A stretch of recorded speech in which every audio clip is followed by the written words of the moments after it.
Good evening and welcome to Tucker Carlson Tonight. Ersatz women's rights lawyer Lisa Bloom has finally been exposed for who she really is.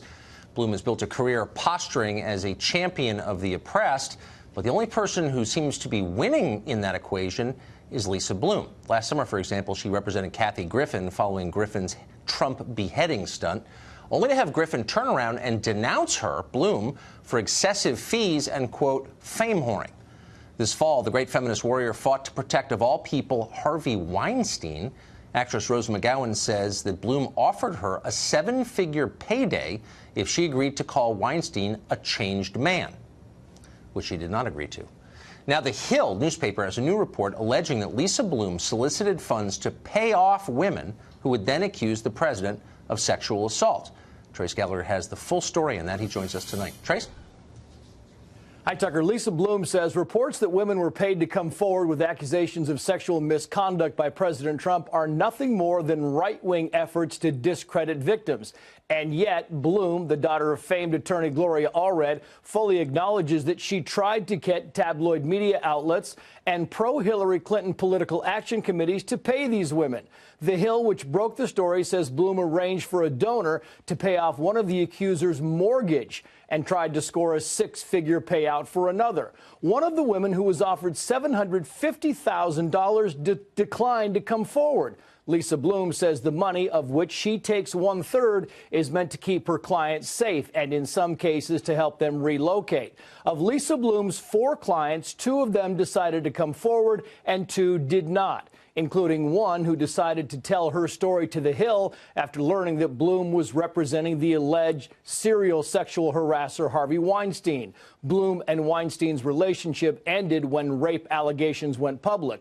The woman who did not come forward says she supported Trump in 2016 and does not resent him because he stopped his advances toward her when she asked him to. Lisa Bloom says the women who did come forward are telling the truth, and the story by The Hill is trying to undermine them now that they are gaining momentum. Tucker. Trace Gallagher, thank you. Emily Capano is a legal analyst and former federal attorney, and she joins us tonight. So, Emily, at this point, we know that Lisa Bloom, who for years has posed as a champion of women, particularly of victims of sexual assault, took money to flack, in essentially, for Harvey Weinstein, discredit his victims. TMZ reports she recorded one of them in an effort to discredit her. And now we learned that she's profiting from the sexual harassment claims of this next set of women. Why is she still able to do this? How does she get a pass to continue this pretty lucrative career she has, flacking for people like this?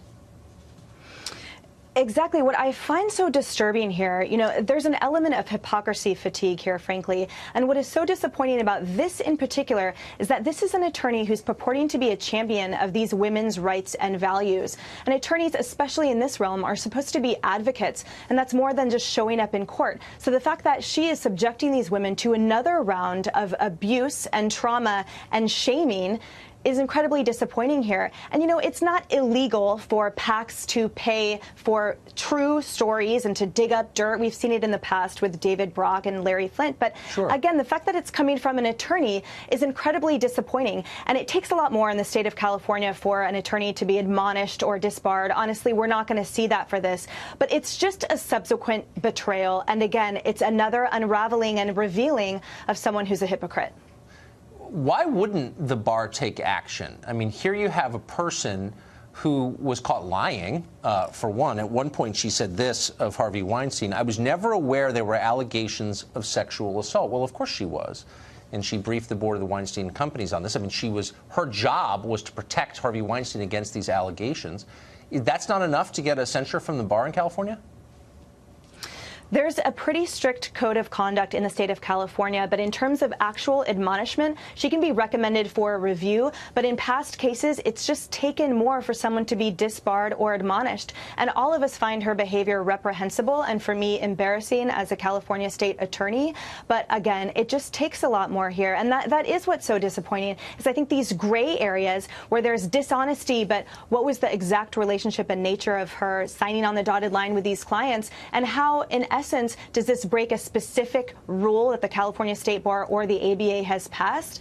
Unfortunately, it's gray. And so at this point, the illumination hopefully will decrease her client list, and that may be enough to at least render her that she won't do this behavior in the future. Well, you'd think she would at least be publicly discredited. It does strike me as a non-attorney as unethical that she was trying to set up media appearances for people making claims of sexual assault or harassment, and then was apparently, by her own admission, trying to take 1/3 of the fees. Is it normal to do this on commission, as she seems to be doing? Right. I personally have not seen that in the past. And she was clear and upfront with saying, well, we take 1/3. But what I found disturbing is the fact that her justification of such was the insurance fees and the electrical bills of her law firm. It really had a minimal correlation with her representing those women on air. And frankly, as you know, media appearances are often not rewarded because the whole point is there are ethical considerations, right, to support the veracity. You don't want to cross that line or present an appearance of impropriety. So here, it's almost like she was running a racket, but because she was blatant, I don't see her being disbarred or being formally admonished. It's just simply disappointing and reprehensible. And as you said, hopefully now this revelation and illuminating it will make others refuse to work with her in the future. Yeah, if you're paying the victims of Harvey Weinstein to lie and to vouch for his good character, don't call yourself a feminist. That would be my rule. Emily, thank you. It's great to see you. Thank you.